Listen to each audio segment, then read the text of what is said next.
to tell you about how in the next few days we'll be following three mathematicians, Paul Erdos, Sofia, Kovalevskaya, and Leonhard, Euler.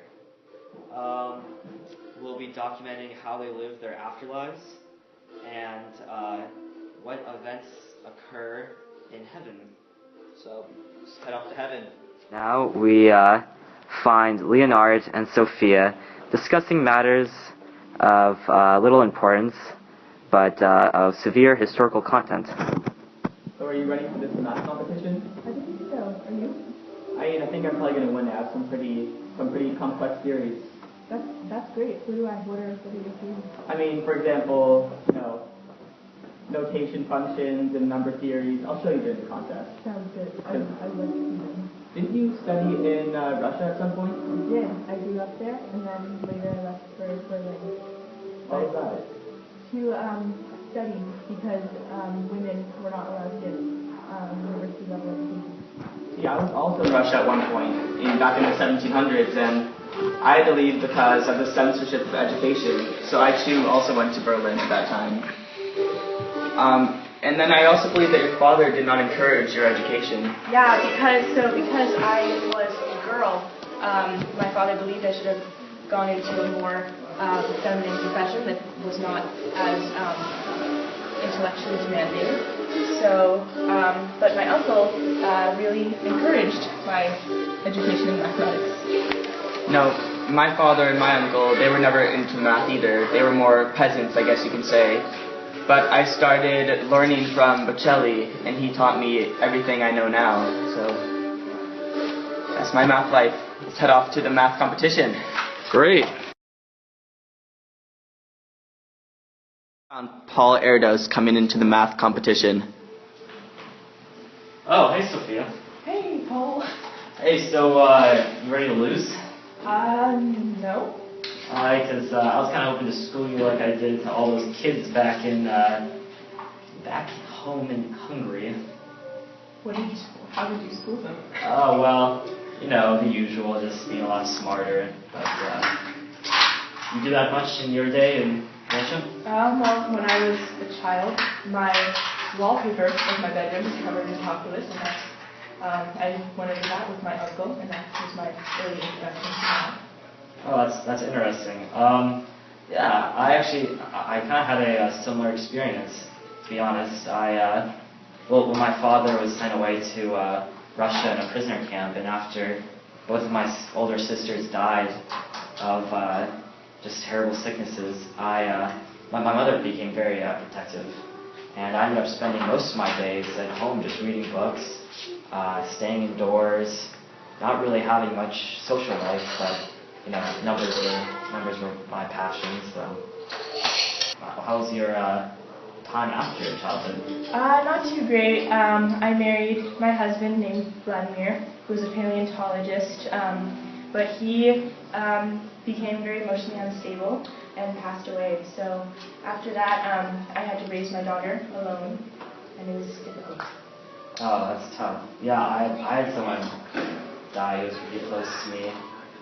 She's my next door neighbor now, but my mother died when I wasn't very young, but she was the only one who was close to me, the only one who actually, basically my last family member until I died.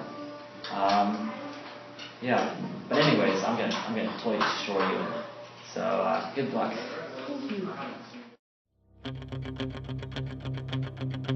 Welcome, I am Jesus, and today I will be judging the competition.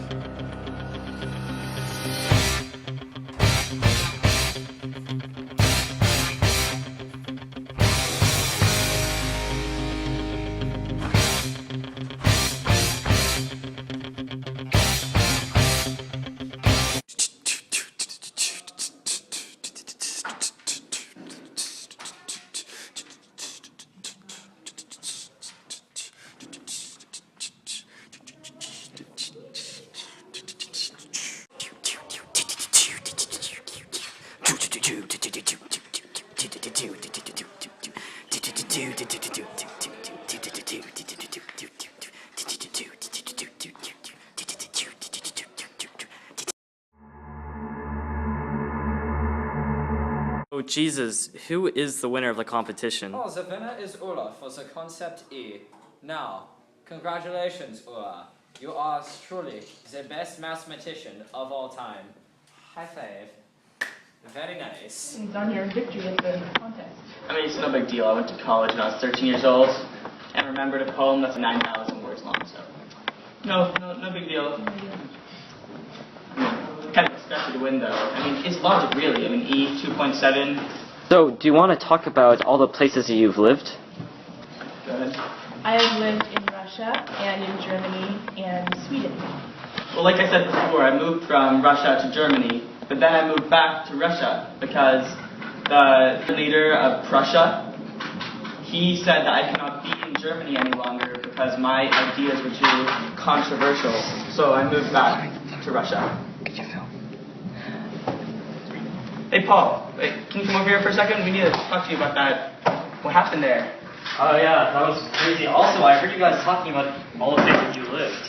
It's impressive you lived in all those few places, but actually, I lived in about 22 different places and traveled all over America. You know, it's no big deal, but it kind of is. I mean, I never really stuck in one place. Just a free spirit. Oh. I mean, they brought me in, gave me food, shelter, love, and then I just kind of left, you know? Just a nomad. Okay, well, then I'm just going to leave then. You're just gonna leave? You're going to leave. Leave, you two. Have fun with your surprise. So, Sophia. So I saw that you did work on like the rings of Saturn. I did. So can you tell me about that?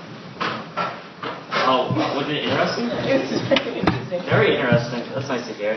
It took a long time to publish the paper, but I really enjoyed the work I did over those 3 years. It's great. Speaking of papers, I actually I published in my lifetime around 1,520 papers.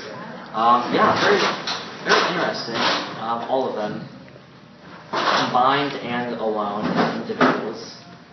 So, do you have like one like of your very first discoveries or theorems in math that really got you hooked? I believe it was partial differential equations that really got me interested in math. My uncle taught me about them. He, being a mathematician, showed me a lot of mathematical concepts as I was growing up. That's great. How about you? Yeah, I rewrote a proof for a very difficult problem, which actually got me into the math world, and kind of got me hooked